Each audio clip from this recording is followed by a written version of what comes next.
Olá, eu sou o pastor David Paniago e essa leitura bíblica diária deste dia, ela se encontra em Êxodo capítulo 20, versos 3 até os 5 e diz assim: Não terás outros deuses diante de mim, não farás para ti imagem de escultura, nem semelhança alguma do que há em cima dos céus, nem embaixo da terra, nem nas águas debaixo da terra. Não te encurvarás a elas, nem as servirás, porque eu sou o Senhor teu Deus, Deus zeloso, que visita a iniquidade dos pais nos filhos, até a terceira e quarta geração daqueles que me odeiam. Por ter muito o que falar nesses 3 versículos, eu vou me concentrar apenas em um versículo. O primeiro versículo e mais curto de todos. Primeiro mandamento: não terás outros deuses diante de mim.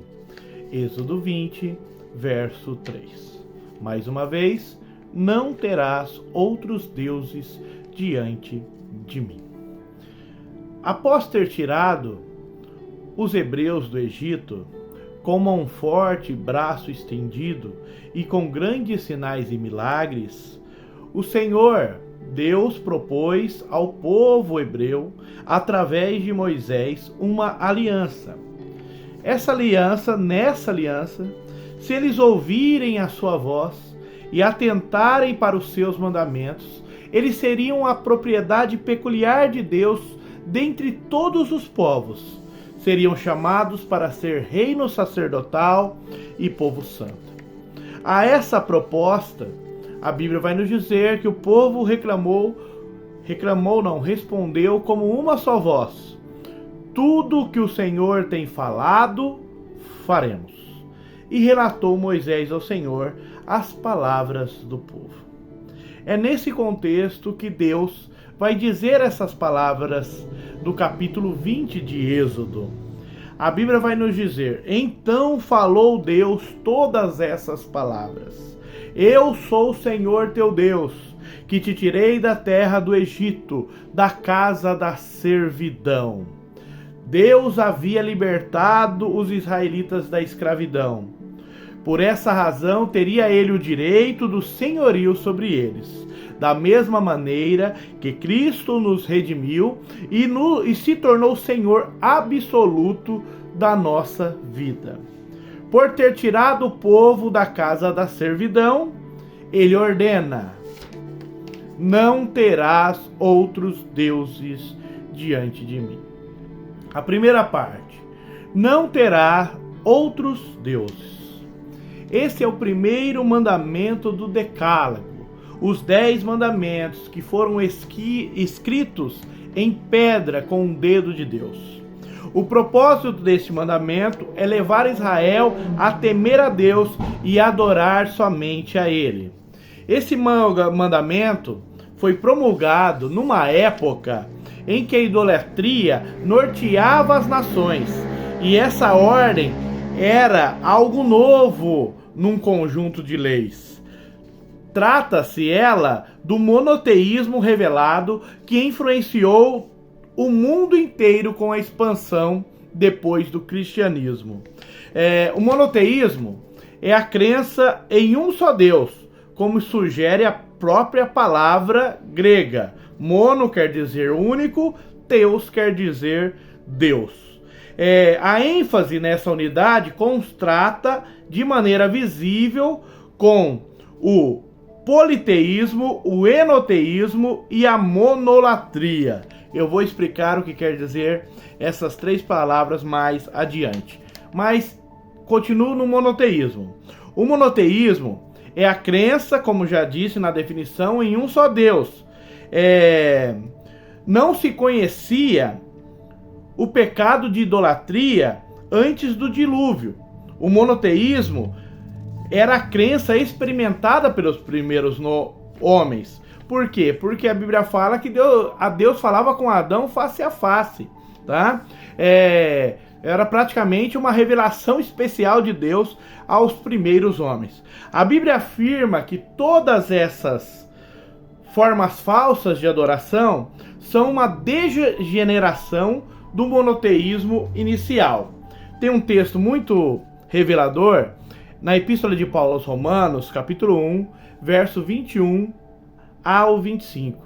Diz assim: portanto, tendo conhecido a Deus, não o glorificaram como Deus, nem lhe deram graças. Antes, em seus discursos, se desvaneceram, e o seu coração insensato se obscureceu. Dizendo-se sábios, tornaram-se loucos, e mudaram a glória do Deus incorruptível em semelhança da imagem de homem corruptível, a de aves, de quadrúpedes e de répteis. Por isso Deus os entregou às concupiscências de seu coração, à imundície, para desonrarem os seus corpos em si, pois mudaram a verdade de Deus em mentira, e honraram e serviram mais a criatura do que o Criador, que é bendito eternamente. Amém. Os patriarcas do Gênesis, Abraão, Isaque e Jacó, eram monoteístas e instruíram seus descendentes nessa crença. Todavia, os fiéis haviam se tornado poucos naquela época. Eles eram apenas remanescentes. Tornou-se então o monoteísmo uma inovação nos dias que a lei foi dada, visto que a maioria das nações da época eram politeístas. Eu tenho aqui uma lista que eu vou estar compartilhando com vocês. Abraão saiu de Ur dos Caldeus. Ur dos Caldeus ficava na Mesopotâmia. A Bíblia nos diz em Josué 24, 2 e 15, que os ancestrais de Abraão moraram na Mesopotâmia e serviram outros deuses. Ou seja, também eram politeístas. Os babilônios, também chamados de caldeus, adoravam diversos deuses, como Sim, o deus Sol, como Estar, a deusa do amor e da guerra, como Enlil, o deus do vento e da terra. Bel veio posteriormente ser identificado como Marduk ou Merodach, patrono da cidade da Babilônia. Ainda na Mesopotâmia, é de lá que veio os assírios. Os assírios adoravam Adrameleque e a Nisroch. O povo hebreu passou 430 anos no Egito, né? Boa parte desse período sendo escravo. Que a intervenção divina veio quando eles oraram e pedindo a Deus o livramento. Então o Nilo também fez parte dessa nação. O Nilo não, o Egito fez parte dessa nação. Então, a terra do Nilo era chamada também de terra dos deuses, porque havia deuses demais ali naquele lugar. Cada cidade contava com uma tríade de deuses e suas dinastias. Em Ábidos havia Osíris, Ísis e Horus. Em Mênfis, Ptah, Sekhmet e Nefertum. E em Tebas, Amon, Mut e Concho. Apenas uns exemplos. Havia uma proliferação de deuses no Egito. Os cananeus, que o povo de hebreu invadiu a terra e se chamou a partir dessa invasão Israel, adoravam a Baal, Astarote ou Astarte, tá? Identificada na Bíblia em algumas versões como postes sagrados ou postes ídolos. Os filisteus adoravam a Dagon e Baal-Zebud. Os moabitas adoravam Camus como deus nacional, mas havia também outros. E os amonitas adoravam Malcan ou Micon, que também algumas variações chamam ele de Moloque. As principais formas de adoração no paganismo do Antigo Oriente Médio eram o politeísmo, o enoteísmo e a monolatria. Politeísmo é a crença de muitos deuses. A própria palavra poli quer dizer muito e teus quer dizer Deus. Era a religião dos mesopotâmios, egípcios, gregos, romanos e atual hinduísmo. O enoteísmo é uma forma primitiva de religião que admite a existência de muitos deuses. No entanto, apenas um deles tem a supremacia nos demais. Então, é uma questão de um deus mais forte do que o outro.